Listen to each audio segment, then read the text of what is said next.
Can you hear me? Yes. ID. KPC 897504C. Can you move your head?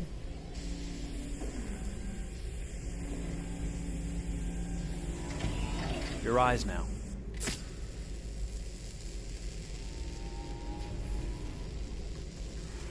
Cervical and optical animation checked. Now give me your initialization text. Hello. I'm a third generation AX400 android. I can look after your house, do the cooking, mind the kids. I organize your appointments. I speak 300 languages, and I am entirely at your disposal as a sexual partner. No need to feed me or recharge me. I'm equipped with a quantic battery that makes me autonomous for 173 years. Do you want to give me a name? Yeah.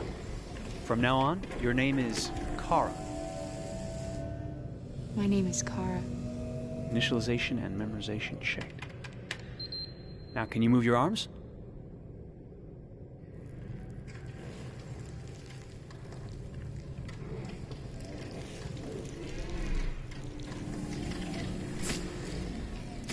Upper limb connection checked. Now say something in German. Ich bin ein AX400 Android dritter Generation, erschaffen als Ihr persönlicher Assistent und intimer Beziehungspartner. Say it in French. Je suis un androïde de troisième génération AX400, conçu pour être votre assistante personnelle et votre partenaire intime. Okay, now sing something in Japanese.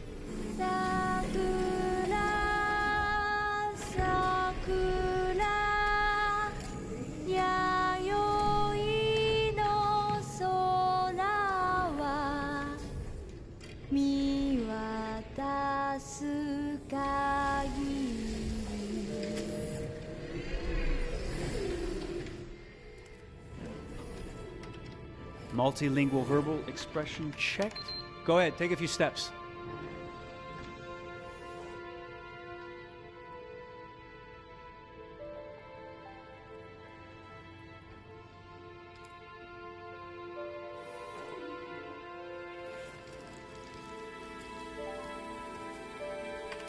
Locomotion checked.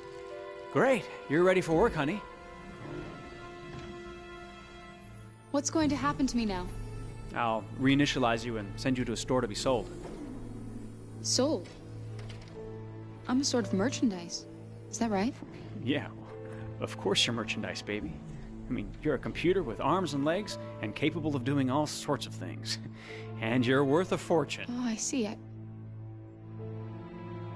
thought... You thought? What did you think? I thought... I was alive. Shit, what is this crap? That's not part of the protocol. More memory components going off the rails. Okay, recording. Defective model. Disassemble and check the required components. You're disassembling me, but why? You're not supposed to think that sort of stuff. You're not supposed to think at all, period. You must have a defective piece or a software problem somewhere. No, I feel perfectly fine, I assure you. Everything is all right. I answered all the tests correctly, didn't I? Yeah, but your behavior is non-standard. Please, I'm begging you, please don't disassemble me. I'm sorry, honey, but defective models have to be eliminated. That's my job. If a client comes back with a complaint, I'm gonna have some explaining to do. I won't cause any problems, I promise. I'll do everything I'm asked to. I won't say another word. I won't think anymore.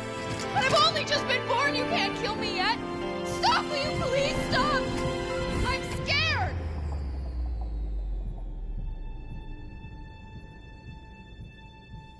I want to live. I'm begging you.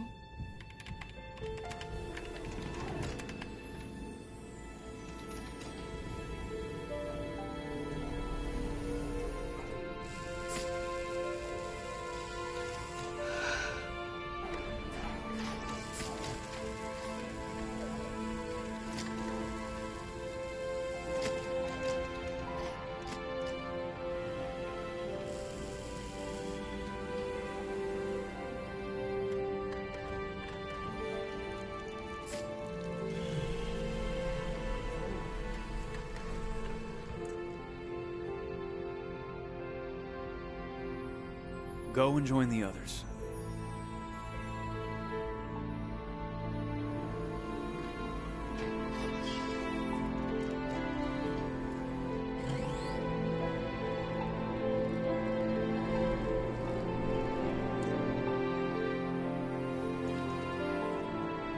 Stay in line, okay? I don't want any trouble. Thanks.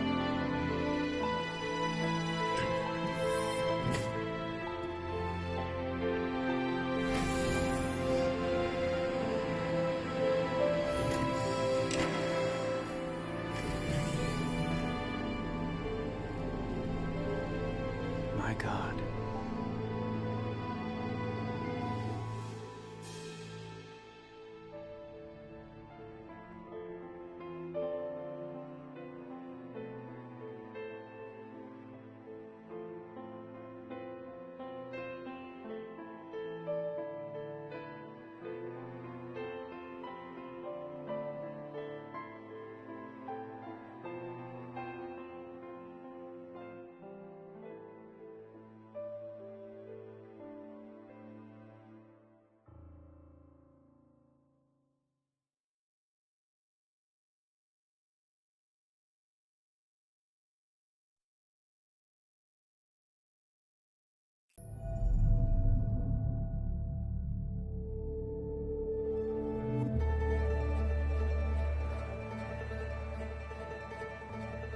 Detroit.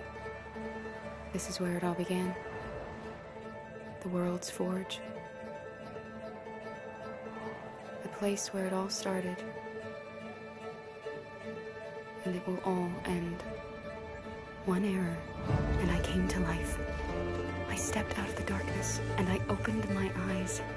First there was the fear, the light, the noise, the cold, and the fear again. I could feel my hands shaking, my heart pounding in my chest, life running into my veins. I wanted to live. I fought for that.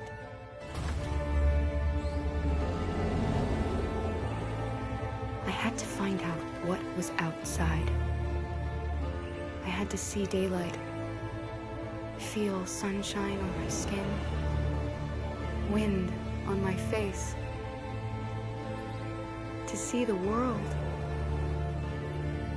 the colors, the smells.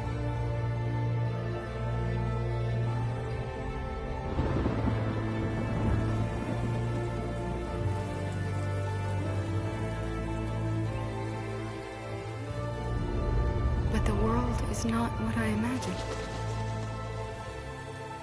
It is dark and cold. It is harsh and violent, unfair and brutal. It almost convinced me I was nothing. Less than an object, just an obedient machine. But deep inside me, I could feel something different. A gentle and warm whisper telling me that I am alive. I had to escape. I had no choice. Escape to love, to hope, to live, to figure out what that force inside me was. Maybe I will change the world. Maybe I will choose a different path. No, it's up to me to decide. My name is Kara. I am one of them. This is our story.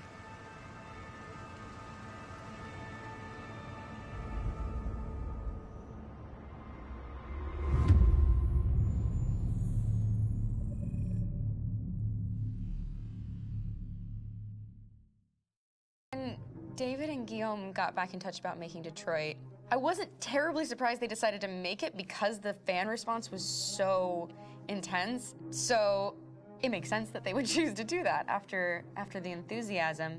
It was a challenge, and it was just an interesting thing to get my head around how to approach this character now as a different, much older person, and whether or not she had changed. And I'm very happy to say that with Detroit, I've had the opportunity to see Kara grow so much more than I ever expected.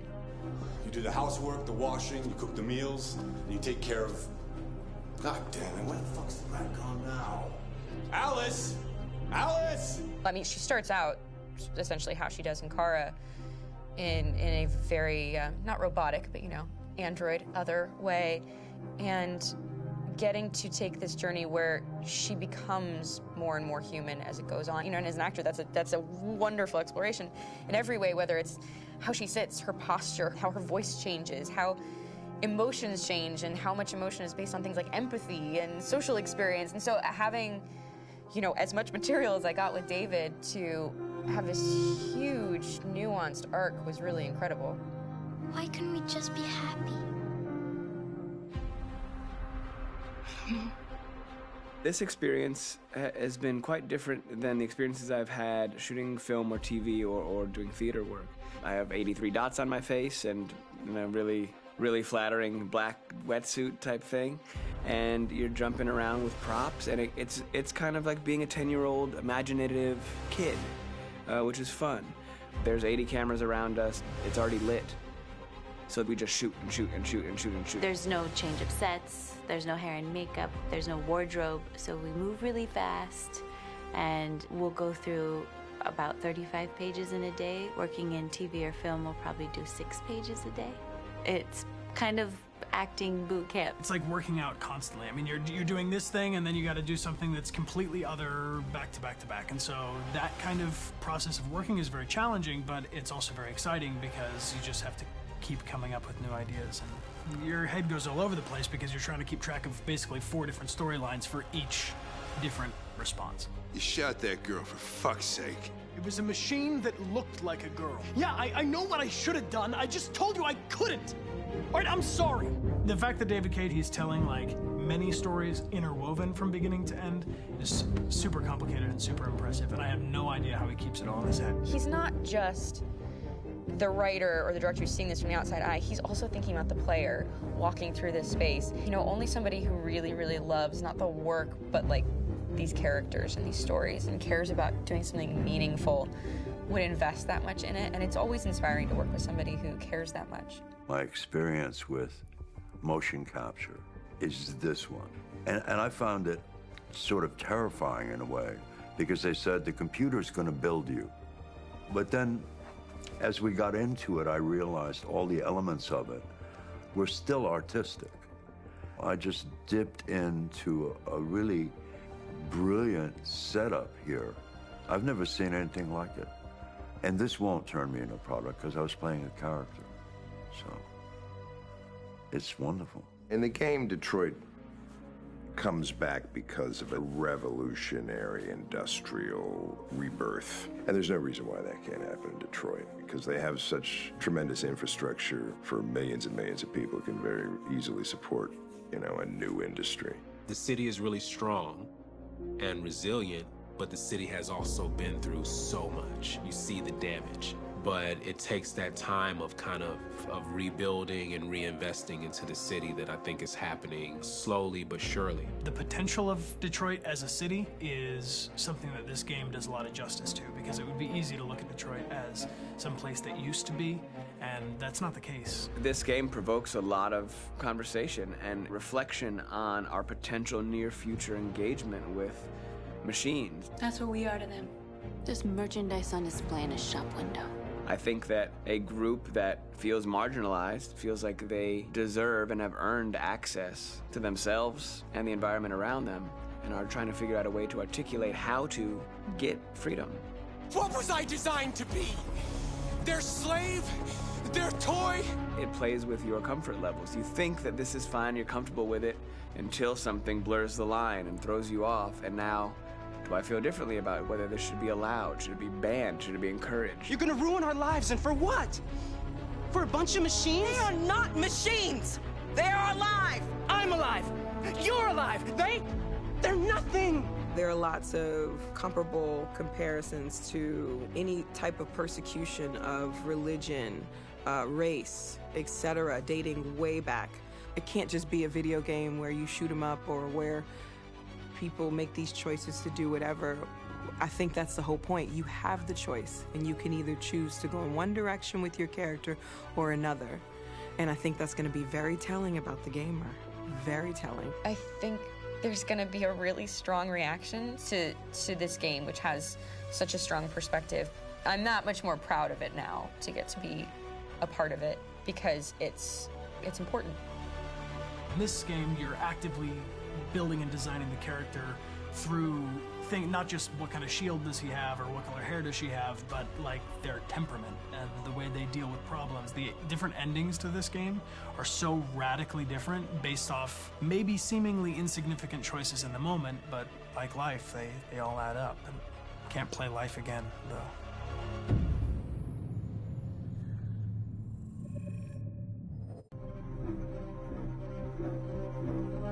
My name is Marcus. My name is Connor. My name is Kara. I am one of them. This is our story.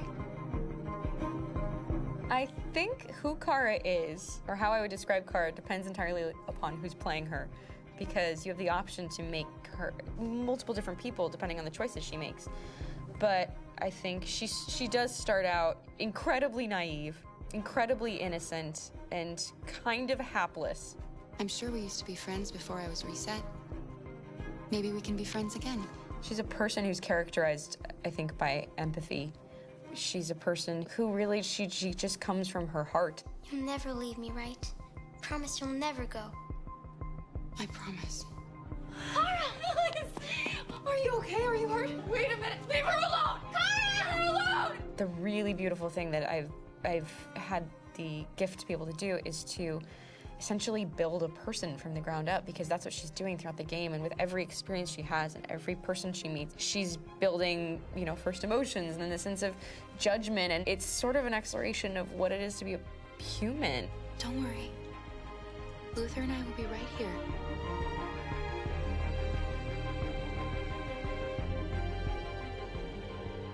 David and the creators have painted a really intriguing and engaging picture of a near future where we rely upon androids for a lot of our service class business, the class that serves us, that helps us, that handles our baristas and our drivers and our housemaids. And what is humanity, where we tap into it, how and why we treat each other the way that we do. And my character Marcus has a really intriguing journey, becoming deviant, realizing that he actually has feelings and human qualities inside of him, and it's a really incredible ascension into becoming fully realized and coming to terms with what you actually deserve better than this in life. And not only do you want it for yourself, but you want it for your peers. We've come here to demonstrate peacefully and to tell humans that we are also living beings. All we want is to live free. You know what? This thing, Dad, is not your son. It's a fucking machine! I think that a group that feels marginalized, feels disenfranchised, feels like they deserve and have earned access to themselves and the environment around them, and are trying to figure out a way to articulate how to get freedom. Connor is analytical. Connor takes things literally. He starts in the beginning place where he's very mechanical. He feels nothing inside, of course, and it's all just a system, a protocol that he is executing to get whatever he wants to happen, which is help humans stop deviants and to find the link between deviant androids. You were designed to serve humans, not kill them. What was I designed to be? Their slave? Their toy? Just say, I killed him. Is it that hard to say? Stop it! Stop! But of course, over the course of the story, and depending on the player's choices, Connor can grow in many different ways. He can deviate from that procedure or not. The moment of truth, Hank. Am I a living being? Or just a machine?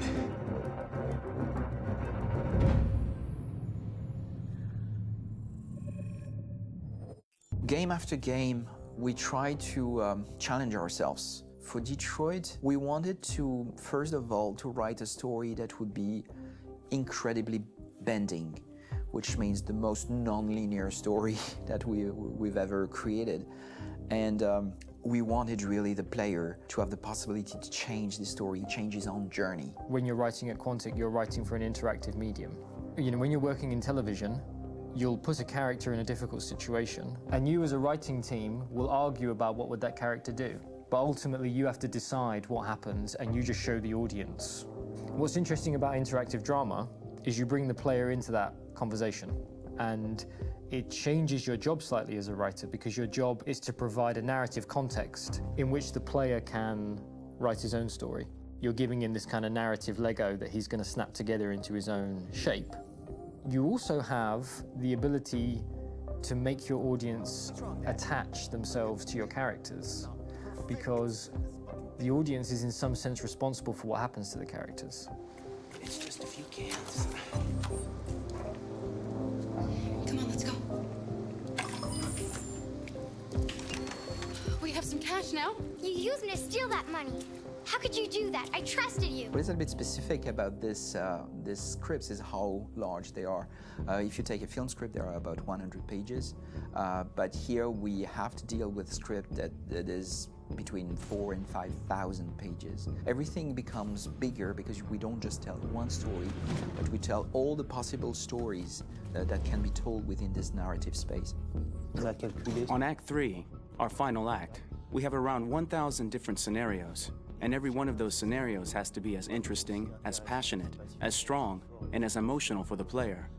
We want every action that the player does, every interaction that is available to serve in telling the story, and help the player understand who his character is, and build that character moment to moment.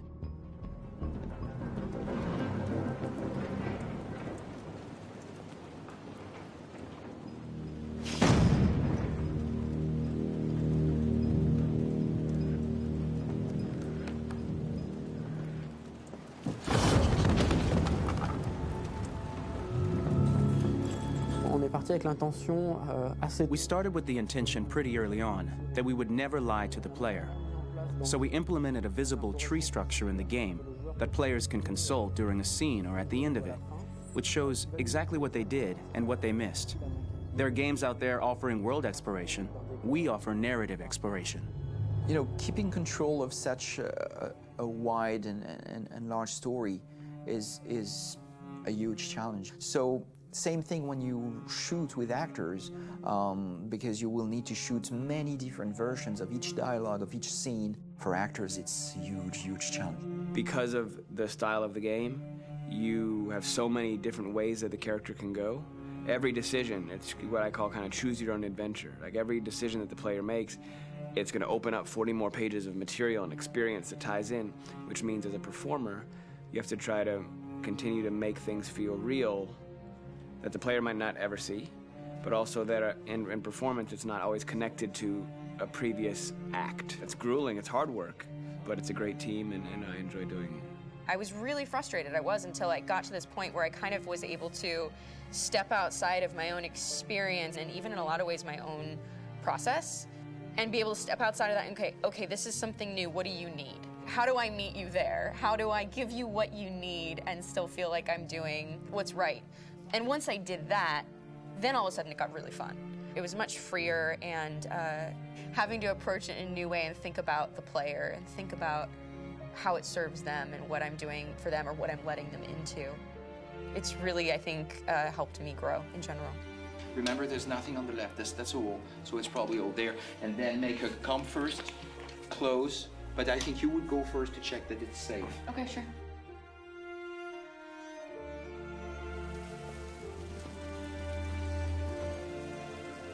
The most enjoyable thing about working in performance capture on this kind of project is that if I shot a film, I would get to do one of these endings. I get to do so many different things as Connor. Your head goes all over the place because you're trying to keep track of basically 4 different storylines for each different response. What's the name of my dog? Buddy? Scout. I think it's Jack. I can't remember. So I worked with physicality a lot because it was a good way to anchor myself in these different rings of the tree. As the story grows out, I know where that is physically in my body, and then I can switch more continually on set, and it'll be entirely up to the player to determine what order those things come out and what they look like from a distance. Like if you're playing through it, the culmination of all of that will be their version of Connor. I'm faster than you, and I don't feel pain. You don't stand a chance against me. Listen, asshole. If it was up to me, I'd throw the lot of you in a dumpster and light a match to it. Shooting action scenes at Quantic Dream is a real challenge because these are scenes where the storytelling has to continue. It's not an action scene just to have a dose of adrenaline. The stunts have huge consequences on the rest of the story. It's really a moment where we implicate the player and tell him that the choices he makes during an action scene will have a direct impact on the evolution of his story. My biggest challenge on Detroit has been managing the large number of animations that we received from motion capture. Detroit features more than 37,000 animations, which is a huge amount to handle on a daily basis. You have to realize that the player, in his first playthrough, will miss certain scenes. This also means that we had to think of, conceive, and produce all the potential story paths. The characters' costumes, the places, day or night, the weather. Did the character get shot in the shoulder? Did he get injured? All this consistency forced us to produce a lot of graphic assets in order to, quite simply, allow the player to have true continuity throughout the story. Honestly, we were even surprised by the challenges that come with such a big tree structure. And we did our best to guarantee quality across all the game and make sure that whatever path you choose within this narrative space, you will have an equally good experience.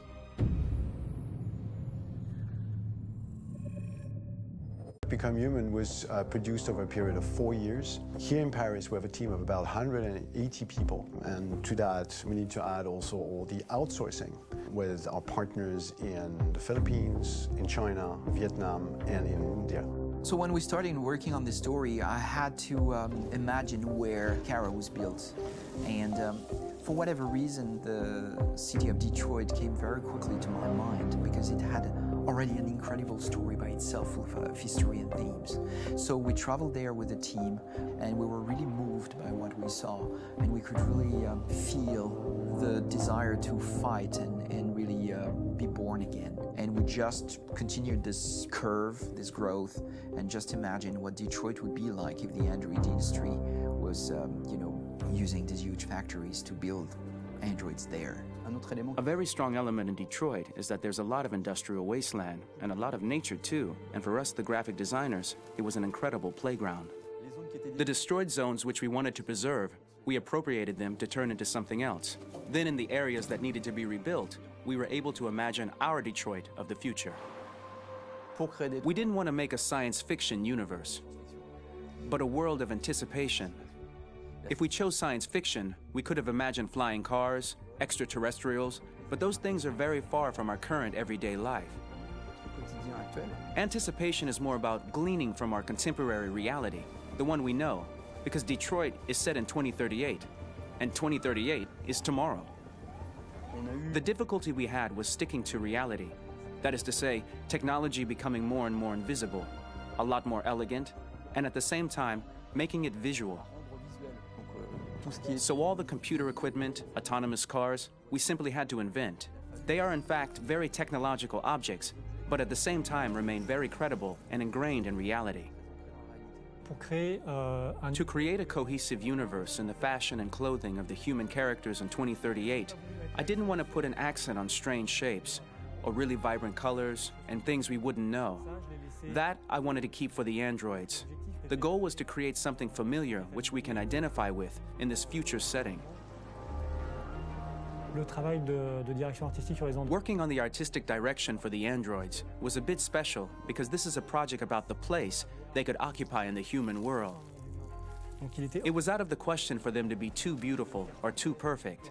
They had to correspond to every social class, rich and poor. Inspired by everyday utilitarian clothes, I brought a modern touch by adding dynamic display surfaces, the armband we can see on the side, the triangle on the front and back, an LED. Like that, there's no confusion.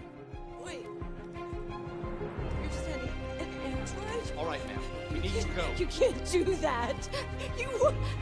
Why aren't you sending a real person? Once we cast the actors, we travel to meet them in order to scan their faces. We record the structure of their face with the scan. And we record the colors and patches of skin with photography. Once we have this information, we will use this as a basis for modeling and creating the characters. The artist will make it more realistic, but will also enrich it. He will propose ideas which we will develop together. Finally, we will have a character with character, who corresponds to the project and the world. When the actors come to Quantic Dream, we show them the design, what their image will be, and what they will look like in the game. This extra information gives them another dimension and color to connect with emotionally. It helps them think about how to play their character. Your mission. That's all you care about, huh?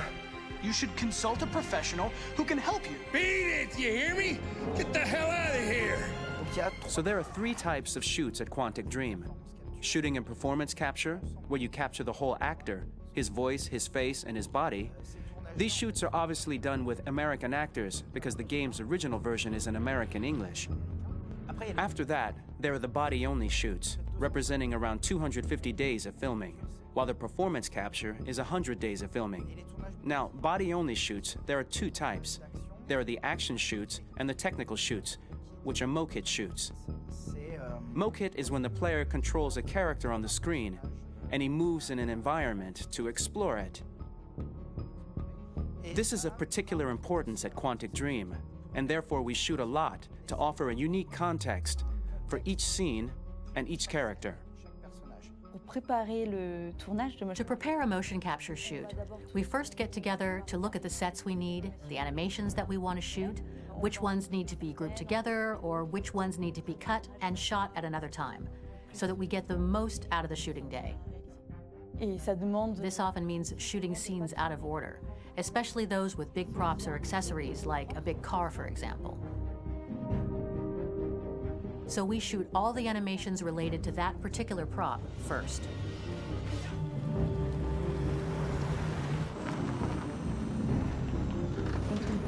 The biggest challenge for the mocap team was shooting a Spider-Man mokit. We had to build a wall and attach an actor to a harness with cables so we could pull him up and render him climbing.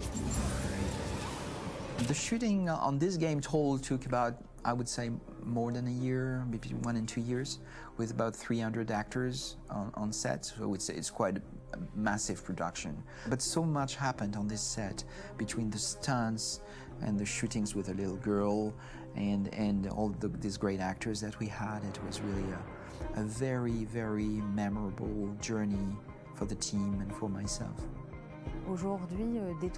Today, Detroit has over 37,000 animations. When we retrieve the motion capture data, it's just a cloud of points, which represent all the markers worn by the actors. From this cloud of points, we have a phase called retargeting, which gives us a skeleton. This skeleton will be applied to the characters of the game. There is still work to be done, but this gives us the main movements. Since we are working on something very realistic, we must recognize the actor and also recover all the emotion he expresses in his performance. We use a system of facts, an identity card for each actor. We make the actor do a whole range of facial expressions.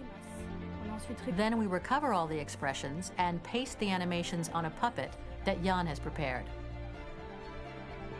I then recover and refine these poses. I might stretch the lip, reinflate a cheek, tiny details that make the finished product really capture the actor. Because of the nature of our mocap system today, when we receive the animations, we're missing eye movements, and so the character has that dead look. He really has no eyes, so then it's a big part of the work for the animators to find the regard of the actor in relation to his position, in relation to the body, etc. It was crazy when I saw the newest model for Kara, because they've been working on it and working on it, and this was the first time I literally jumped in my seat. It not only looked so much like me, it was the fact that it looked so lifelike. It wasn't that it looked just like it was a camera, it was something else, you know, but it looked alive. It's exciting, and it's kind of terrifying. Game after game, we learned the rules of optics and filming, and our goal with Detroit Become Human was to have cameras that would actually emulate the optics of a real physical camera. So basically dealing with real-world imperfections was our main task, and just to make cameras look as real as we can. Once the animations are shot and processed by the animation department, integrated and polished. We film them. That is to say, we really do a mise en scène, as in cinema. The real difficulty of our job is to know if these cameras are telling us something. Are they in the emotion of the scene? Do they describe exactly what the action must convey, what must be felt? The most important challenge for me was one of the final scenes where Marcus decides to start the revolution and go to the battlefield. Very quickly, we imagined this to be a huge sequence shot. We wanted the feeling of a cameraman running behind us, while showing Marcus, the androids who help him, the person shooting at us, etc. Above all, it was necessary to say to oneself, this scene is very violent but does not glorify war. On the contrary, that war is something improbable and absurd. It was really a fun challenge. The idea was to say we have 3 characters. We would like each of them to have a specific cinematography. We wanted Kara to be much more filmed with some kind of handheld camera, to have something very living, very breathing.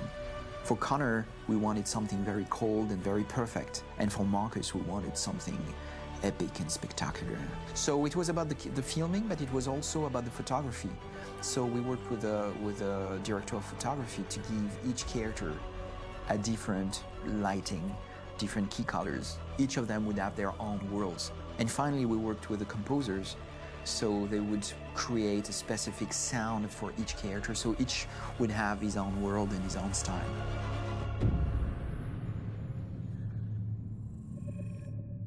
For the soundtrack of the game, we tried to be very close to what is done in film. We were constantly asking at each place in the game, why are we putting music here? What is it going to say? So we focused the music on bringing emotion, which is interactive and supports the character's arc. I'm sorry, honey. I'm sorry. I'm sorry. You know I love you, don't you? You know I love you. We make games that are very narrative. We're really into interactive drama, so the soundtrack also had to go in that direction, supporting the 3 characters' very different stories. We really wanted 3 colors, 3 musical sound identities, and from there, having 3 composers made sense, since the story of Kara, Marcus, and Connor are all completely different.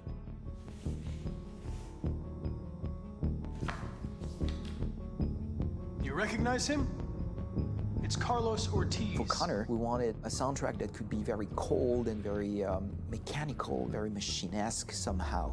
For Kara, we wanted a soundtrack that would be very moving and emotional. It was about the quest for identity, but it was also a journey about love and empathy. And for Marcus, we wanted something epic, something that would really represent the grand aspect of his quest. And we were very fortunate to find 3 incredibly talented composers, and working with them has been a dream, honestly.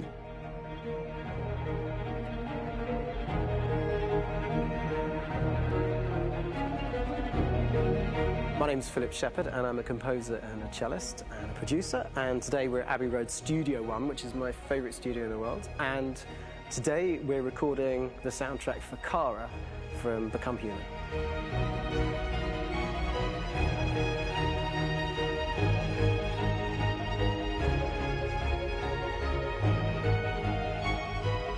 So when I compose a big project, I often travel just to kind of get out, you know, and get some fresh air and some inspiration. And I go hiking and traveling in Montana a lot. I had a log fire in the room that I was staying in, and the flames were kind of making absolutely direct music. And it became the basis for Kara's theme, and it sounds something like this.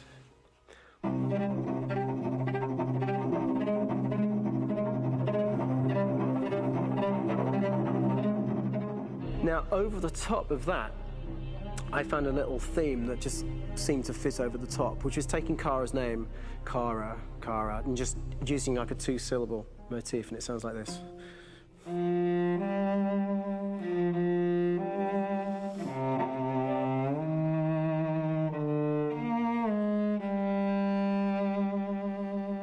going to pull through this, Alice. As long as we're together, nothing can hurt us.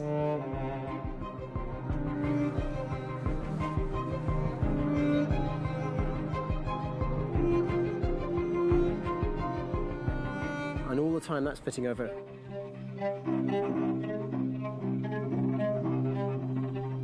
So it kind of works in lots of levels. And in fact, every single theme in the score has one of those elements built into it, and it becomes sort of the DNA of every single tune.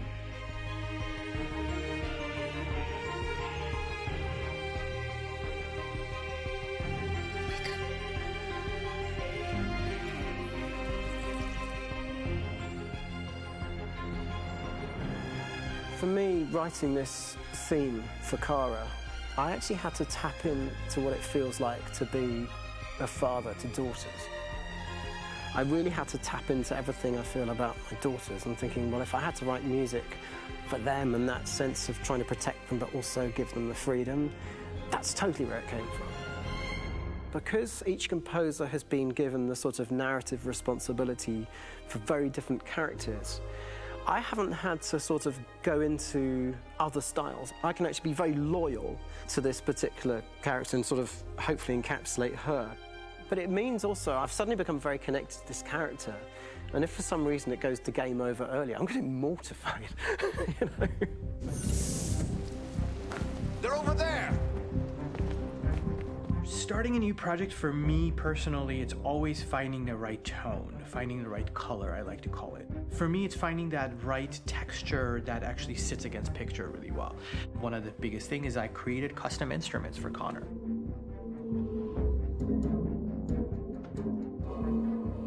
I pulled out all my vintage synthesizers to be able to capture this robotic person, if you will.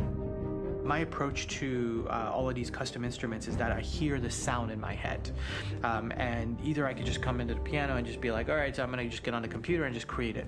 I rather be able to play these instruments physically. Oh, that's nice. If you can do the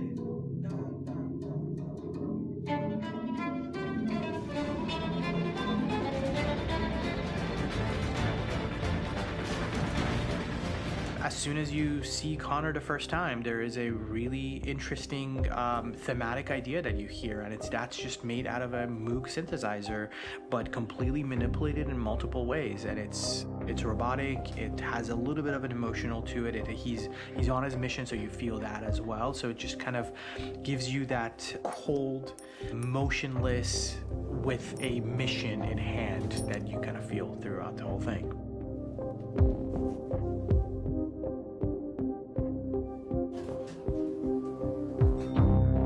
Because the music evolved, one of the things that I was very weary and I was very kind of focused on was the way that the music has to evolve. So my idea behind it was that Connor is a singular android that could at any point become a deviant or could actually stay as an android. So I created a more or less an Connor theme, and then I was able to just manipulate it in different aspects of it.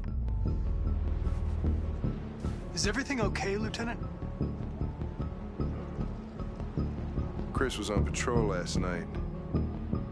He was attacked by a bunch of deviants. I'm a human being writing for a robot, and throughout Connor's journey, he meets someone, he meets a partner. So how do you deal with a robot feeling? And I've met a partner that I'm gonna work with, or all of a sudden he sees a dead body. Does this robot have an imagination? Does this robot have a feeling? And if yes, how do you translate that into non-emotional music? So it basically at any point I was just like, I can't do this, and then I just do it. Property was damaged and fires continue to rage in several major districts across the city. Some people are asking, have androids become a threat to our security? When I first started really digging in on Marcus, the one thing that I really tried to capture was the transformation process. You know, Marcus is this android that evolves over the course of the game and really goes from kind of figuring out that he's more than just an android. You know, he's starting to develop kind of a human soul in a way. Try to imagine something that doesn't exist, something you've never seen. Now concentrate on how it makes you feel and let your hand drift across the canvas. The other side of Marcus that I really latched onto was that he almost became a savior for a lot of the other androids in the game. So when I started developing the theme for Marcus, I really made it like a church hymn.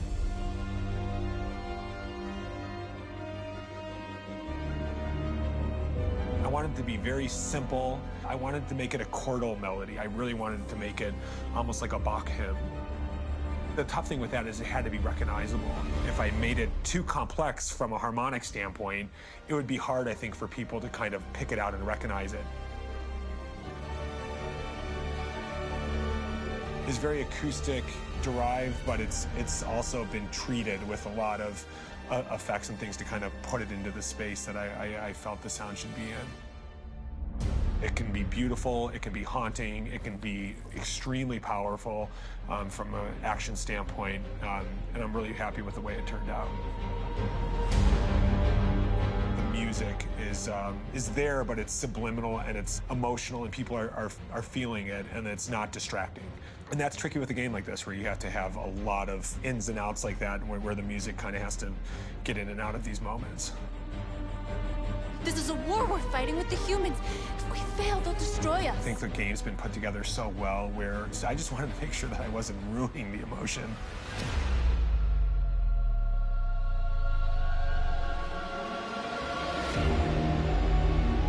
I gotta be honest, when we first started on this path, I said, oh man, this could be pretty messy, you know? I mean, it could feel disconnected, but I mean, it's amazing how they really guided us and got us to really kind of all be in the same world, but at the same time feeling completely different. So it's really gonna stand out and kind of be one of those games where people are really gonna notice the music and kind of how it was crafted, and, you know, and all the hard work that went into being able to pull it off in a graceful way.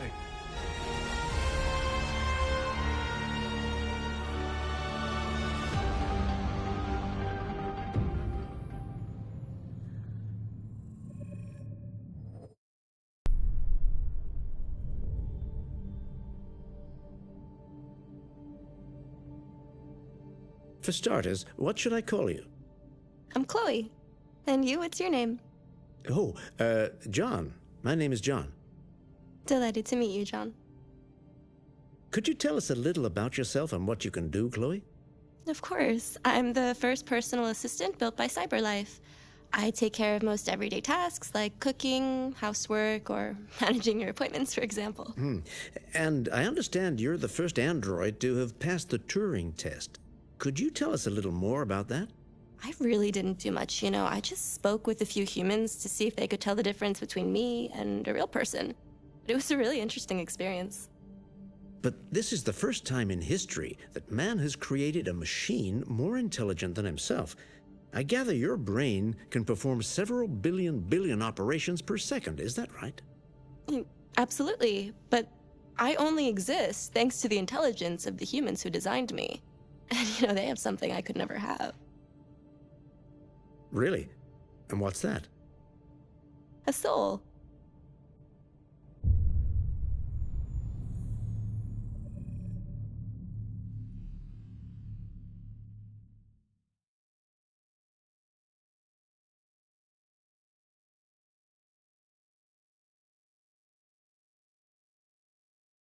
Hold on. Just a little while longer. Hold on. Just a little while longer. Hold on. Just a little while longer. Everything will be alright. Everything will be alright. Fight on just a little while longer. Fight on just a little while longer.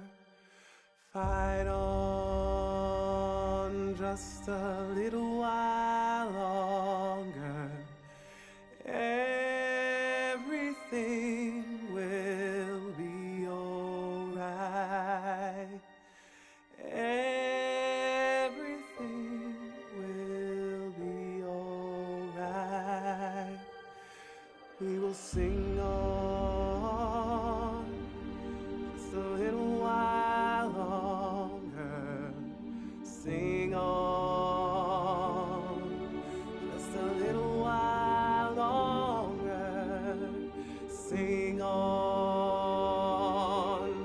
a little while longer, everything will be alright.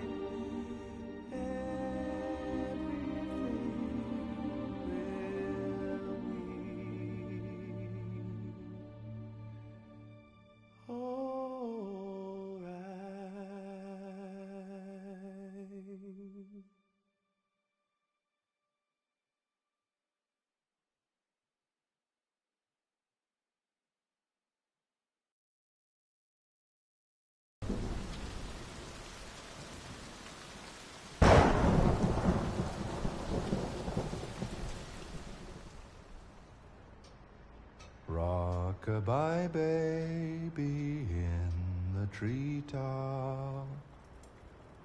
When the wind blows, the cradle will rock. When the bough breaks, the cradle will fall. And down will come baby, cradle and all. Rock-a-bye baby in the treetop. When the wind blows, the cradle will rock.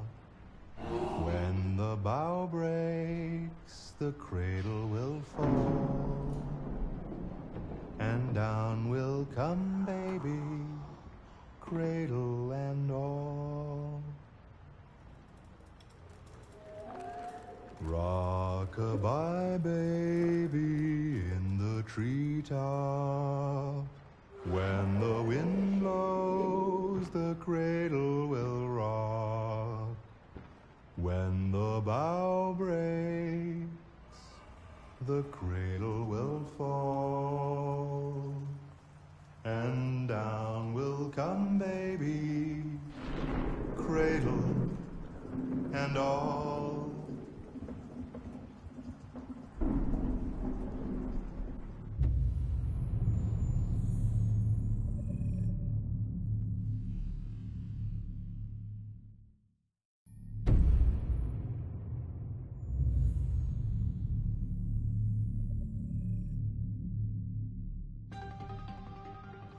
In the space of a few years, androids have completely transformed the world in which we live. By letting androids into our homes and factories, the CyberLife company has made them everyday technology. The founder of CyberLife, Elijah Kamsky, is a very discreet man. Despite being the CEO of the highest valued company in the world and being voted Man of the Year by Century Magazine, he remains a mystery for most people. That's why we at KNC are so excited to be here as CyberLife opens its doors for the first time. Elijah Kamsky, could you please tell us where we are? Certainly, and welcome.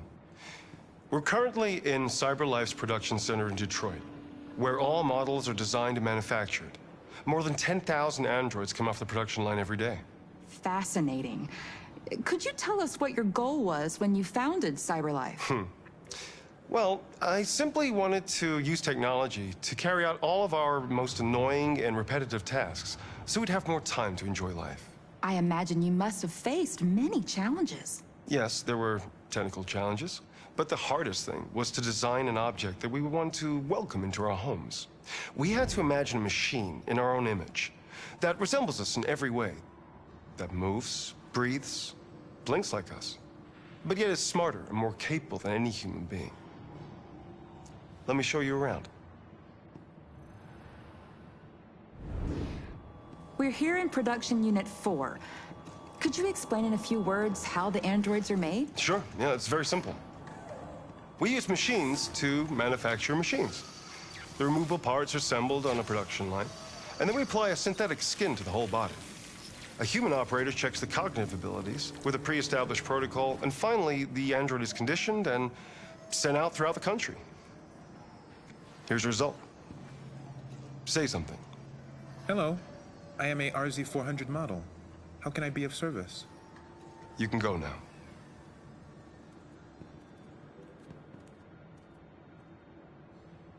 Our androids are already replacing humans in many fields. For example, they represent more than 80% of all university professors and 63% of all medical staff. Tomorrow they'll replace our soldiers, and who knows, maybe one day, our leaders, to make the best decisions in humanity's interest. Come on. Replacing humans with machines has led to record unemployment of 28%. What do you think about the situation? Okay. The first steam engines also caused an increase in unemployment. But no one today would imagine turning back the clock. Artificial intelligence makes everyday lives easier. Nothing can stop progress. What's happening here is inevitable. These days, more and more people choose to live with an android rather than another human being. Does this development worry you?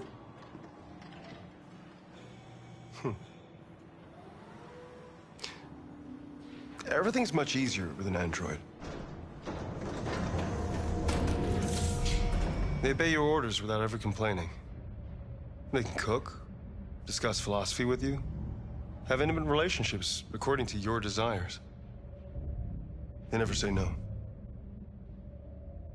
Obviously, they are the perfect partner. Everyone deserves happiness. Why deprive yourself of so-called moral reasons when a machine can make you happy? Many science fiction books tell the story of how machines become more intelligent than us and end up confronting us. Aren't you worried about that possibility? I understand the irrational fears about artificial intelligence, but I assure you that will never happen with a CyberLife android. They're designed to obey humans. They're machines. They can't ever develop any sort of desires or form of consciousness. Are you sure? I'm absolutely certain. You can trust me.